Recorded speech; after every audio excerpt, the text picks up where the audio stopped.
This is Focus on Africa from the BBC World Service. I'm Audrey Brown. The World Health Organization says it urgently needs to reach millions of people in northern Ethiopia who are facing what it calls a perfect storm of deprivation. Cholera and measles outbreaks have been recorded in Amhara and Afar, where aid agencies have limited access. And the people of Tigray have been subject to an aid blockade for at least 2 months, raising fears of a famine there again. All this is going on against the backdrop of peace talks which began in South Africa earlier this week. But fighting, which restarted after a 5-month truce, has been raging even as the talks continue. Imogen Folks has been talking to me about the World Health Organization statement. The perfect storm means not just that there's a conflict, but that there's been no access to Tigray for aid agencies for 8 weeks. Before that, access was incredibly limited. They get irregular reports out of the very few hospitals that are still functioning. They have run out of antibiotics, insulin, IV fluids, and all vaccines. Now, can you imagine if that was your hometown, what that would mean for the health of the population? 89% of the people said to be food insecure, almost a third of children suffering malnutrition.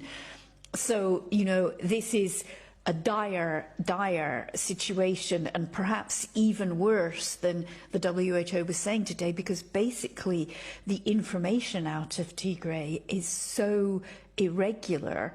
They pointed out to us today, for example, that because of the lack of fuel, sometimes messages have to be delivered out by hand.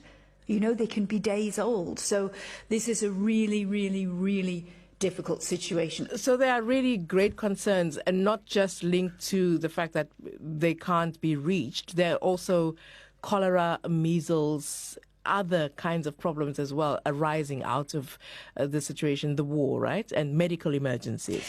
That's right. The WHO was talking about Amhara and Afar in northern Ethiopia as well as Tigray.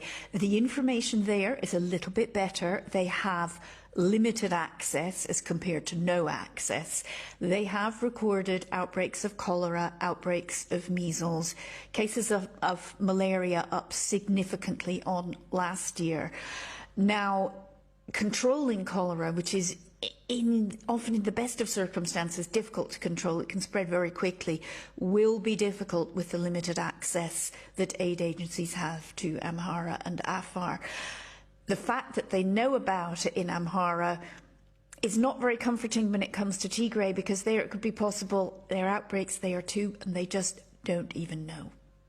With the limited access that the aid agencies have, how are they able to respond adequately and to assess the situation?